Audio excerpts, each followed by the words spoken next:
안녕하세요. 군사돋보기입니다. 최근 러시아가 한동안 뜸했던 군인이 아닌 이들에 대한 미사일 공격을 다시 재개해 전 세계적으로 크게 규탄받고 있습니다. 우크라이나 당국이 밝힌 바에 따르면 현지 시각 10월 10일 가해진 러시아의 미사일 공격으로 인해 우크라이나 전역의 14개 지점에서 최소 14명이 사망하고 97명이 부상당했다고 하는데요. 우크라이나 전역에서도 최근 러시아의 미사일 공격을 받으며 주목받고 있는 곳은 수도인 키이우나 르비우 등 우크라이나 서부 지역입니다. 오랫동안 잠잠했던 우크라이나 서부 지역들의 러시아군의 미사일 공격이 다시 시작된 이유는 그동안 우크라이나 서부 지역에 주둔하고 있던 우크라이나 방공부대들 중 많은 이들이 동부전선과 남부전선 가까운 곳으로 전진 배치되며 상대적으로 원래 자리 잡고 있던 우크라이나 서부 지역에 방공자산에 구멍이 생겼기 때문인 것으로 분석되고 있습니다. 이 방공부대들의 주요 방공자산은 S-300PS와 S-300PM이거나 부크 M1 같은 방공 시스템들이고 게파드 같은 대공포대들은 우크라이나군 기계화 부대들을 공중의 러시아군 위협으로부터 지키기 위해 정신이 없는 상태인 것으로 조사되고 있습니다. 이들은 7개월에 가까운 오랜 시간 동안 방공 임무를 수행하며 너무 많은 미사일과 탄약을 소모해왔습니다. 러시아는 10월 10일 하루 동안에만 무려 83발이나 되는 미사일을 쏘아 우크라이나의 에너지 시설들과 군 시설이 아닌 일반 건축물들을 주로 노린 듯하지만 정밀도가 떨어지다 보니 본의 아니게 평화로운 일상을 살아가던 이들을 해치게 된 것으로 분석되고 있기도 한데요. 이번 러시아군의 공습에는 KH-101, KH-555,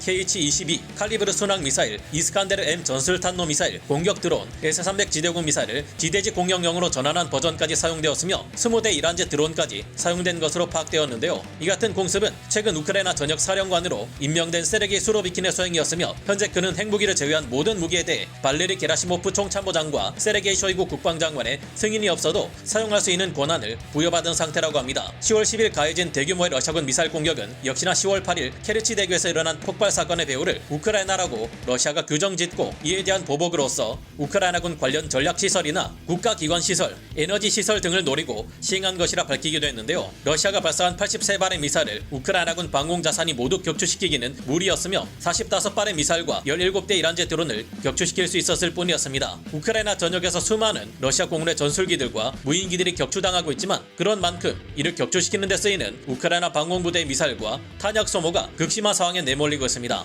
이번 공격에서 러시아가 군시설보다 일반 주거시설이나 주요 도심의 도로를 타격해 전쟁과 관련 없는 이들에게 피해를 준 것은 크게 떨어지는 미사일의 정밀도 때문이었는데요. 그러나 이런 사실을 잘 알고 있으면서도 공격을 감행했다는 것은 러시아가 우크라이나의 일반 거주시설이나 군인이 아닌 이들을 공격해 우크라이나인들의 항전 의지와 사기를 꺾어버리기 위한 목적도 있는 것으로 군사 전문가들은 분석하고 있습니다. 그러나 전문가들의 견해에 따르면 이 같은 러시아의 생각은 크나큰 착각이며 지금과 같은 미사일 공격을 하면 할수록 러시아군의 목표 달성은 힘들어지고 마치 불난집에 기름을 붓는 것처럼 전쟁에서 승리하는 것도 더욱 어려워질 것이라고 합니다. 이번 미사일 공격은 러시아의 마지막 발악에 불과했으며 안 그래도 부족했던 미사일 재고가 더욱 부족해져 바닥이 나게 되었다는 첩보가 입수되었는데요. 자세히 알아보겠습니다. 전문가는 아니지만 해당 분야의 정보를 조사 정리했습니다. 본의 아니게 틀린 부분이 있을 수 있다는 점 양해해 주시면 감사하겠습니다. 지난 10월 10일 우크라이나 전역을 향해 쏟아진 러시아군의 대규모 미사일 공격은 아직도 그들이 강력한 타격 능력을 가지고 있다는 허세에 불과하며 안 그래도 부족한 미사일 재고량을 분풀이성 공격에 불과한 이번 작전에 모두 소모해버렸다는 분석 결과가 나오고 있습니다. 이 공습이 발생한 다음 날인 현지 시각 10월 11일 러시아가 발사한 83발의 각종 미사일들은 대부분 겨냥한 목표물을 맞추지 못했다고 우크라이나군 방공부대 관계자가 밝혔는데요. 이번 공습 작전에서 러시아군은 초음속 미사일은 물론 아음속 순항 미사일과 전술탄도 미사일에 공격 드론까지 조합해 대응하기 어려운 복합 공격을 가했고 이 미사일들은 우크라이나의 수도인 키우, 자포리자, 하르키우 등지에 떨어졌습니다. 하지만 이 미사일들 중 우크라이나 정부 혹은 군 관련 전략시설이나 에너지 시설을 제대로 타격한 것은 거의 없어서 역시나 러시아 미사일의 정밀도는 믿을 수 없다는 것을 다시 한번 확인시켜 주었는데요. 우크라이나군은 게파드와 같은 오래된 23mm 구식 대공포를 이용해 유관 조준 사격으로 러시아군의 칼리브르 순항 미사일을 요격하기도 했고 보병들의 스팅어 휴대용 지대공 미사일을 이용해서도 꽤나 많은 수의 미사일을 격추하는 등 놀라운 요격 능력을 보여주었습니다. 결국 원래 의도와 달리 러시아는 우크라이나 정부 시설과 군 시설에 거의 피해를 주지 못한 채 안 그래도 부족했던 미사일 전력만 바닥나게 만든 셈인데요.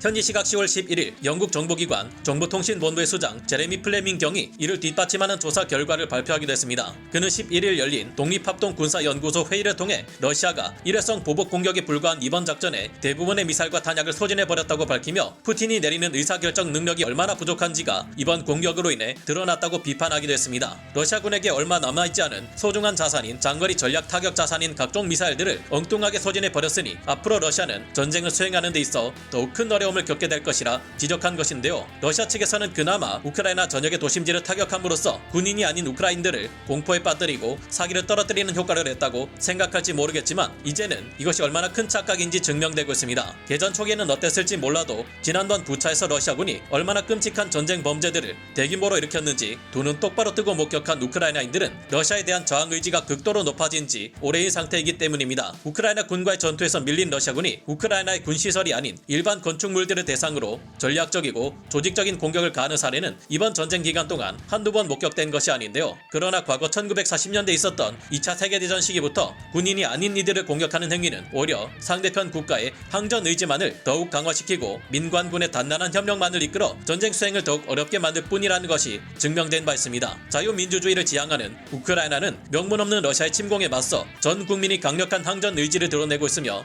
장비만 주어질 경우 지금도 계속해서 더욱 거대하고 강력해지고 있는 우크라이나군의 규모가 이를 증명하고 있는데요. 부당한 침략자들에 맞선 우크라이나 시민들은 우크라이나군에게 러시아군과 관련된 모든 첩보를 곳곳에서 전하고 있으며 우크라이나군을 상대하기도 모자란 러시아군 전력이 모든 우크라이나 시민들을 겁에 질리게 만드는 것은 절대 불가능한 것이 현재의 상황입니다. 러시아가 우크라이나 시민들을 탄압하려 하면 할수록 그들은 더욱 이를 악물고 러시아군을 처단하고 우크라이나 땅에서 몰아내기 위해 사력을 다할 것이 분명한데요. 게다가 혹시나 러시아가 더 많은 미사일을 확보하더라도 더 이상의 러시아군 미사일 공습이 효과를 발휘할 수 없도록 미국과 독일이 우크라이나의 방공망을 시급히 강화할 준비를 하고 있습니다. 현지 시각 10월 11일 젤렌스키 우크라이나 대통령은 화상으로 열린 G7 정상회의에서 우크라이나가 현대적이고 효율적인 방공 시스템을 충분히 지원받을 수 있다면 러시아의 미사일 공격도 중단될 것이라 주장하며 방공무기 지원을 요청했는데요. 이에 미국과 독일이 신속히 화답하며 빠른 시간 내에 우크라이나의 자신들의 최첨단 방공 시스템을 지원하기로 약속했습니다. 먼저 미국의 경우 11일